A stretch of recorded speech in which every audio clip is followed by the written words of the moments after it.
Olá, sejam todos bem-vindos a mais um vídeo e hoje o experimento será sobre estequiometria e problema de preparação de solução que será apresentado por mim, Tatiele Neri, e pelo acadêmico Guilherme Santos, certo?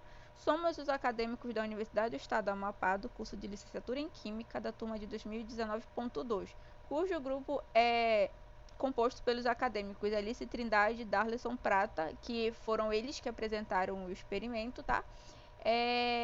Guilherme Santos e por mim, Tatiele Neri, no qual hoje nós dois iremos falar sobre como realizamos esse experimento. Bom, antes da gente ir para a parte prática, primeiro a gente precisa saber o que é o preparo de soluções, tá? A preparação de soluções entre reagentes e produtos é um processo de rearranjo dos átomos, resultando em uma transformação química chamada de reação química ou também pode ser chamada de fenômeno químico. As substâncias presentes nesse fenômeno são denominadas reagentes e produtos, como eu já havia mencionado, sendo reagentes substâncias que irão sofrer a transformação na reação e os produtos são as substâncias resultantes dessa transformação. Nesse fenômeno, apresenta-se quantidades tanto de reagentes quanto de produtos, e para a gente determinar essas quantidades, a gente utiliza os cálculos estequiométricos, que é aí que entra a estequiometria. Falando um pouco sobre a estequiometria agora. São os cálculos estequiométricos que são utilizados para saber a quantidade de reagentes que irão ser usados na reação e para saber a quantidade de produtos que irão ser obtidos ao final da reação química. Portanto, gente, a estequiometria corresponde aos cálculos estequiométricos que são utilizados para determinar as quantidades presentes em uma transformação química, como eu mencionei, tanto de reagente quanto de produto, tá? Sobre também os cálculos estequiométricos, eles podem ser feitos em termos de número de moléculas, de massa ou de volume das substâncias envolvidas na reação, de quantidade de matéria ou de fórmulas unitárias, tá bom? Vale ressaltar também que a pureza, o excesso de reagentes, o rendimento da reação e o excesso de algumas substâncias precisam também ser levados em consideração na hora de realizar os cálculos estequiométricos, tá bom? Nesse experimento, a gente teve como objetivo obter uma solução de coloração amarela por meio do preparo de soluções, através das soluções fornecidas no problema. E como complementação, a realização dos cálculos estequiométricos justamente para a gente saber a quantidade de reagente e também a quantidade de produto, ok? Falando agora da parte do experimento, vamos para o fluxograma. O fluxograma a gente tem 100 ml de solução A, tá? Dessas 100 ml a gente transferiu 50 para um Erlenmeyer de 100 ml e a solução B, que também tinha 100 ml, a gente transferiu 50, resultando na solução C, tá? De 100 ml. Após isso, a gente adicionou 50 ml de solução D e com isso a gente gerou a solução E de 150 ml. Após isso, a gente transferiu 50 ml para um Erlenmeyer, tá? De 250. E depois a gente adicionou 50 ml da solução F para poder a gente gerar a solução C de 100 ml. Após isso, a gente transferiu 24 ml para um Erlenmeyer, tá? De 250 ml e adicionamos 1 ml da solução H para poder a gente chegar na solução I, que é a solução amarela que o nosso objetivo estava pedindo, tá bom? A partir disso, a gente realizou a parte prática e chegamos nos resultados e nas discussões que vocês vão ficar agora com o acadêmico Guilherme Santos, que ele vai falar para vocês sobre o resultado e as discussões e em seguida as considerações finais. Bom, meu nome é Guilherme Souza, tá? Eu vou tratar aqui em si do experimento, tá bom? Bom, primeiro, no Virtual Lab, ele nos dá essa série de reações aqui, tá bom? E no almoxarifado, ele nos dá essa série de soluções aqui, ambos com molaridade igual a 1 e concentração não, com volume igual a 100 ml, tá legal? E aqui, em algumas reações, elas vão mudar de cor. Por exemplo, se eu pegar a solução A, que ele nos deu, mais a solução B, que também nos deu, ambas são incolores, vai formar uma solução verde igual a C, tá? Que eu vou mostrar aqui no próximo slide. A gente vai utilizar muito essa fórmula aqui, que é o número de mols igual a molaridade, que o próprio Virtual Lab já nos fornece na tabela de informações que fica do lado esquerdo. e o seu volume. Tá legal? Bom, vamos começar. Primeiro ele nos pede para que adicionemos 50 ml de A para 50 ml de B. E assim fizemos. Porém, notamos que ambos os reagentes foram consumidos. Tá? Isso porque se nós fizermos o cálculo da quantidade de mols que essa quantidade de volume tem, nós podemos chegar ao mesmo resultado, como vocês podem ver aqui. Como ambos têm a mesma concentração molar, foi utilizado o mesmo volume, logo a quantidade de mols que ambos reagiram foi igual. Como vocês podem notar aqui, olha, a mesma quantidade de mols de A reage com a mesma quantidade de mols de B, formando um mol de C. Tá? Então, a mesma quantidade de mols de A reagiu com a mesma quantidade de mols de B, formando a solução C. Isso utilizando 50 ml, tá bom? Como vocês podem notar aqui pela imagem, foi formada a solução C com a concentração molar de igual a 0,5. Você pode ver que o reagente B foi totalmente consumido. Aqui, nessa palavra 1, é porque o navegador ele traduz desse jeito, tá? Então, nesse 1 aqui seria a letra A. Logo, o reagente A foi totalmente consumido. Beleza, primeiro passo já foi. Vamos para o segundo. O segundo nos diz o seguinte, que um mol de C reage com um mol de D, formando 2 vezes o E. Bom? Primeiro, nós tentamos utilizar a mesma quantidade de volume de A e B, no caso 50 ml. Porém, nós notamos que sobrou D em excesso. D sobrou, então nós temos que aumentar a quantidade em C para que essa quantidade reaja totalmente com D. Mas quanto a gente tem que adicionar? Aí que entra os cálculos.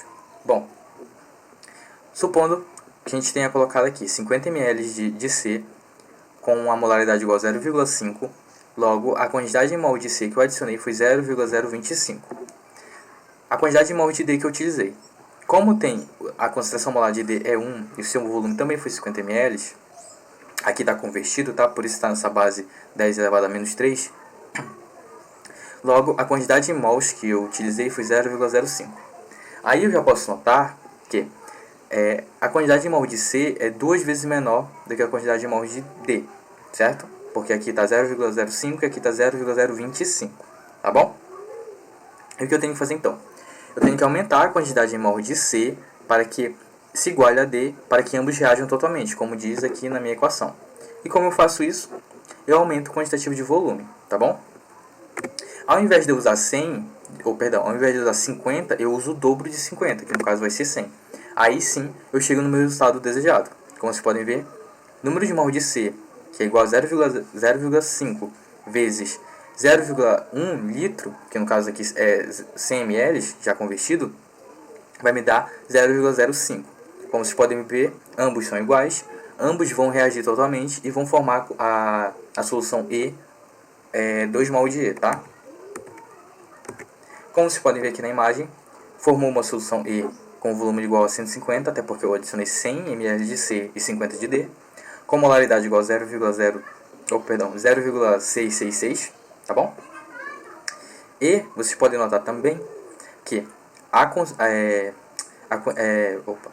o reagente C foi totalmente consumido e o reagente D aqui em cima também foi totalmente consumido, tá? Beleza, próximo passo.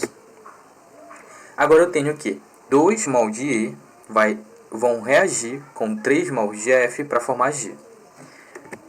Aqui eu fiz o mesmo procedimento. Eu primeiro usei 2 volumes teste para ver se eles vão reagir totalmente ou se eles não vão reagir totalmente e quanto eu preciso adicionar. Aqui, ao adicionar 50 ml de cada, foi notado que todos os reagentes, no caso E e F, se consumiram e formaram G. Não sobrou F em excesso nem E em excesso.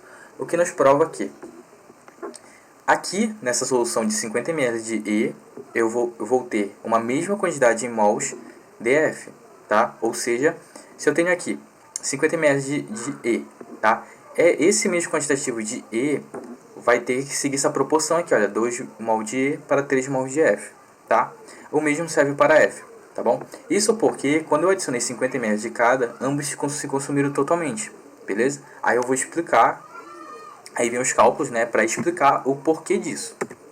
Bom, eu posso calcular aqui, olha, se eu tenho dentro da minha solução, se eu sei que lá já tem 2 mol de E, porque dada a equação aqui e como foi totalmente consumido, eu posso supor isso, certo? Eu tenho a concentração molar de E, que é 0,6667, vezes o seu volume, que aqui é 50 ml, aqui está convertido, eu tenho um quantitativo de mol de 0,03333, isso para mol de E. Ok. Para mol de F, eu tenho 1 molar, vezes 50 ml também, igual a 0,05. Tá? Como vocês podem ver, esses dois aqui não estão iguais, correto? O que eu posso fazer? Eu posso dividir esse número de mols de E por 2 e esse número de mols de F por 3. Mas por que isso? Porque quando eu adicionei ambas as soluções e todos os reagentes foram consumidos, isso me prova que lá dentro eu já tenho exatamente o quantitativo de mol de E, ou seja, 2 mol de E para 3 mol de F. E assim foi feito. Eu peguei aqui, ó, 2 mol de E e dividi por esse volume aqui, ó, tá bom? Eu peguei, então, 0,0333 dividido por 2, que deu 0,01666 mols. Ok. Eu fiz a mesma coisa para F.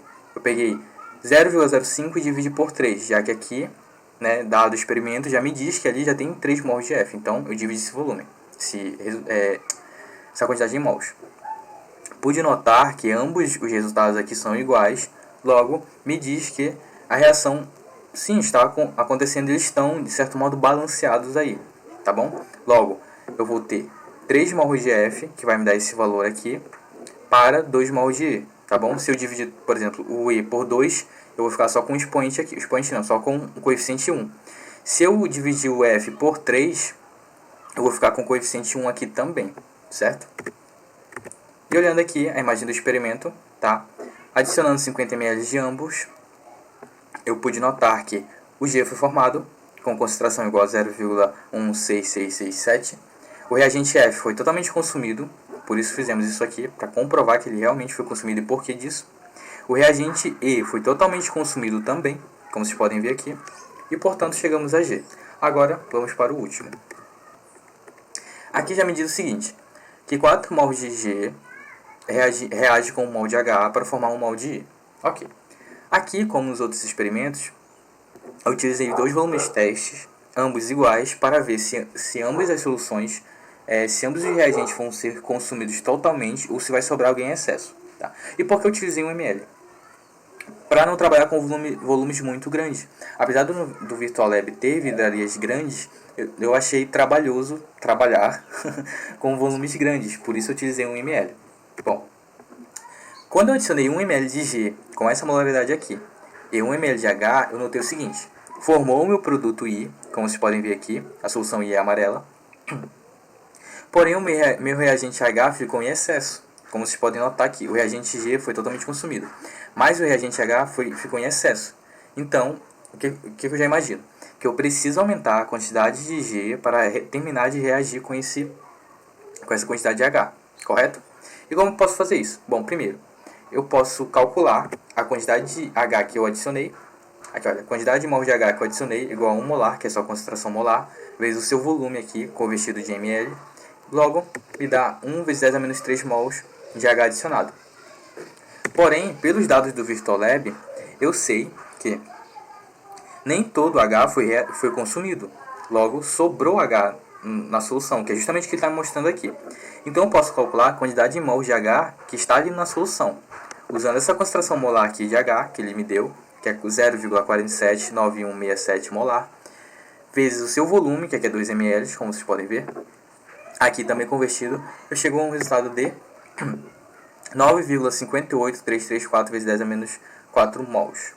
Esse quantitativo aqui foi o que sobrou em solução. Bom, se eu tenho a quantidade de mols de H que eu adicionei e a quantidade de mols de H que sobrou, logo eu posso descobrir a quantidade de mols de H que reagiu, certo? Porque se eu fizer essa diferença aqui, vai me dar essa quantidade de mols de H que reagiu, beleza? Foi isso que foi feito. A quantidade de mols de H que reagiu vai ser igual à quantidade de mols adicionado menos a quantidade de mols que sobrou. A quantidade de mols que reagiu foi 1 vezes 10 a menos 3, e a quantidade de mols que sobrou foi o resultado que eu achei aqui, olha, 9,58334 vezes 10 a menos 4, tá bom? Fazendo essa diferença, eu chego ao resultado que a quantidade de mols de H que reagiu foi 4,1666 vezes 10 a menos 5 mols. Aqui, eu calculo também a quantidade de mols de G que eu adicionei. Como a concentração molar de G é 0,16667 molar vezes o seu volume, que é 1 ml, também aqui está convertido, eu descubro uma quantidade de mol de 1,666 vezes 10 elevado a menos 4. Agora, eu vou calcular a quantidade de mols que reagiu, de DI. Como eu posso fazer isso? Como vocês podem notar, aqui na barra de informações ele me deu a concentração molar de I, certo? E tendo o volume, eu consigo aqui calcular a quantidade de mols de I que foi formada. Logo, a sua concentração molar, que é 833 vezes o seu volume, que aqui é 2 ml, tá? Mas aqui está em litros, porque tem que estar em litros, é igual a 4,1666 vezes 10 elevado a menos 5 mols. Ok. Se eu tenho a quantidade de mols de H que reagiu, a quantidade de mols de G que reagiu, e aqui eu sei que G reagiu totalmente, por isso eu vou utilizar esse valor total, porque aqui na tabela de informações ele me mostra que G foi totalmente consumido, certo? Beleza. E eu tenho também a quantidade de mols de I que foi formado, logo eu consigo montar minha equação química com esses dados aqui em mols. Consigo? Consigo. É isso que eu vou fazer. Aqui, ó. 1,666 vezes 10 elevado a menos 4 mol de G reage com 4,166 vezes 10 elevado a menos 5 mol de H, dando igual a 4,166 vezes 10 elevado a menos 5I. Ok. O que eu posso fazer agora? Eu posso dividir todo mundo por G, certo? Posso fazer isso. Quando eu fizer isso, eu vou descobrir o seguinte. Como eu vou dividir G por ele mesmo, logo eu vou ter 1. Quando eu dividir a quantidade de mols de H por G, eu vou chegar no seguinte resultado, 0,249999. Quando eu fizer a mesma coisa para I, eu vou chegar nesse mesmo resultado. É interessante notar que esse resultado aqui é aproximadamente igual a 0,25, certo? Sendo 0,25, eu posso substituir 0,25 por 1/4, já que 1/4 equivale a esse número. Se você pegar 1 e dividir por 4, você vai chegar em 0,25 também. E foi o que eu substituí. Logo, 1 mol de G está reagindo com 1/4 de H, formando 1/4 de I. Tá? 1/4 de H, então 3/4 de H estão sobrando ainda. E eu preciso fazer com que esses 3/4 reajam totalmente. Até porque eu preciso aqui de 1 mol de H, que é o que ele está me dizendo aqui, para formar 1 mol de I. Ok? Bom, prosseguindo. Já que eu tenho isso aqui, eu posso multiplicar todo mundo por 4. Se eu fizer isso, eu vou multiplicar o G por 4, que vai dar 4. Vou multiplicar o H por 4, que vai cortar com o denominador, vai me dar só o H, e vai me dar o I aqui, por fim. Logo, eu chego na reação que eu quero. Ok. Só que tem um detalhe. Eu não utilizei 1 mol de H. Não utilizei isso. Eu utilizei quanto? Como está aqui, olha. Eu utilizei 1 vezes 10 elevado a menos 3 mol de H. Porque esse aqui foi a quantidade de mol de H que eu utilizei, tá? Aqui, olha, 1 molar vezes 1 ml, porque eu utilizei 1 ml de H, foi esse valor aqui. Logo, eu vou substituir esse valor na equação, tá bom? Aqui, 1 vezes 10 elevado a menos 3 mol de H, e novamente, porque eu utilizei esse valor? Porque aqui ele me diz que 1 mol de H reage com 3 mol de G. Porém, eu não utilizei 1 mol de H, eu utilizei 1 vezes 10 elevado a menos 3. Então, substitui aqui, tá?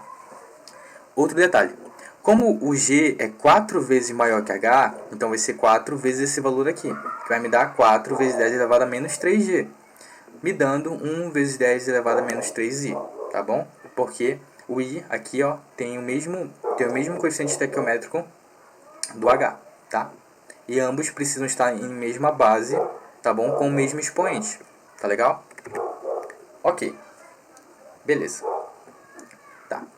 Entretanto, como para 1 ml de G, aqui olha, eu tenho a concentração molar de G vezes 1 ml, que aqui está em litro, eu tenho 1,6667 vezes 10 elevado a menos 4. Tá bom. Agora eu vou calcular a quantidade em volume de G que eu preciso adicionar para que esse número aqui seja igual a 4 vezes 10 a menos 3. Tá bom? Isso para 1 ml de H. Tá? Beleza.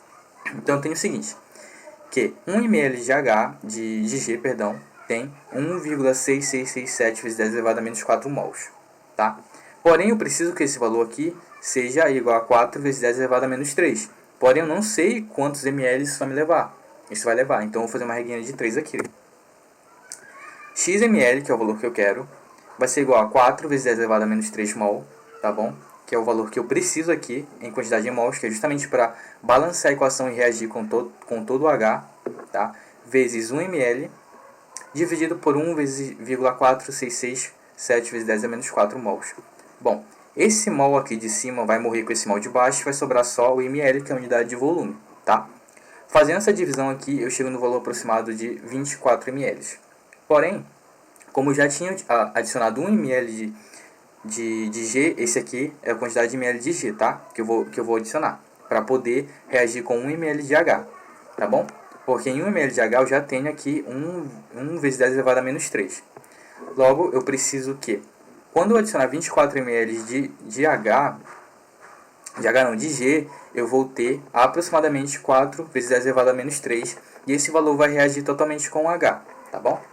Beleza. Como eu já tinha adicionado 1 ml de G, eu vou adicionar só mais 23 agora. E aqui eu chego no fim, né? Finalmente. Após a adição de 24 ml de G em 1 ml de H, eu chego no seguinte resultado. Eu vou ter o volume total de I, que é 25, já que veio 24 de G em 1 ml de H. Eu vou ter a concentração molar de I, que é 0,04. E um detalhe importante que agora, olha, o reagente H foi totalmente consumido, consegui o que eu queria, era justamente essa quantidade de volume de G que eu precisava, porque atendia a 4 vezes 10 elevado a menos 3 mols, tá bom? O reagente G também foi totalmente consumido, logo eu termino o experimento. Porém, ainda tem um detalhe que eu posso fazer ainda, só para realmente ver se está realmente tudo certo. Eu posso calcular a quantidade de mols de I que foi formada. Já que o Virtual Lab me dá a concentração molar dele, eu posso multiplicar pelo volume total da solução, que aqui é 25 ml. Fazendo esse pequeno produto, eu chego a 1 vezes 10 elevado a menos 3 mols. Logo, sendo igual àquilo que eu tinha deduzido, olha, naquela equação lá do slide anterior, tá bom? Beleza, aqui a informação da solução 1. Ainda tem outro detalhe que eu posso fazer também. Se eu pegar todo mundo aqui e dividir por 1 vezes 10 elevado a menos 3, que é aqui é justamente o menor valor deles, se eu dividir todo mundo por esse valor, eu vou chegar em 4G mais 1H, dando 1I, que é justamente a minha equação aqui. E como eu sei que está certo? Olha, se você pegar aqui essa divisão, você pode fazer o seguinte, você pode pegar esse 10 aqui, elevado a menos 3, jogar aqui para cima. Só que o sinal do expoente troca, vai ficar positivo.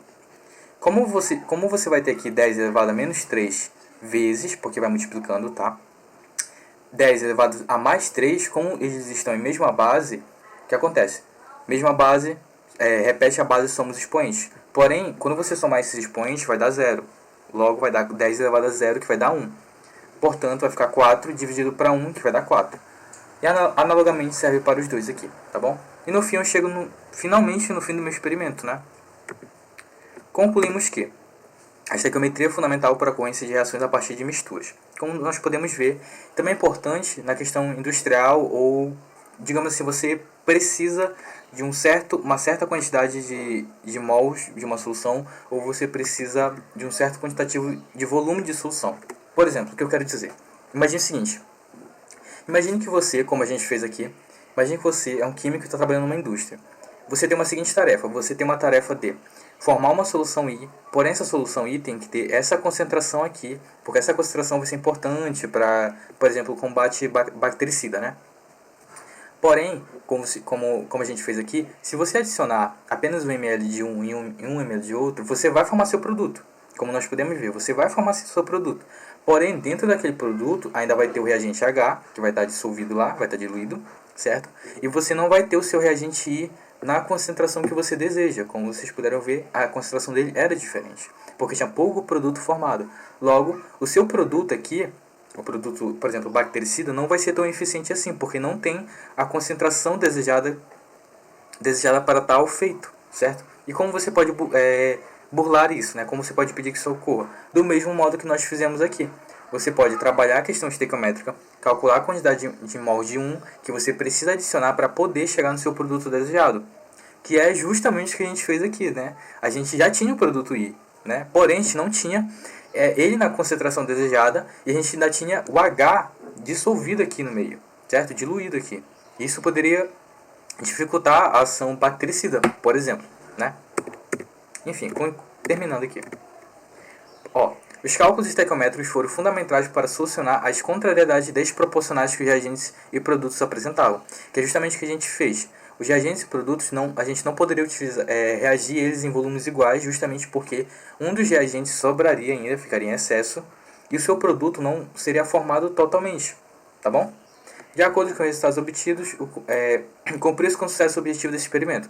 Como vocês puderam ver, tanto pelos cálculos e pelas imagens, nosso experimento foi um sucesso, conseguimos formar a solução I sem que sobrasse algum dos seus reagentes dissolvidos ainda em solução, tá bom?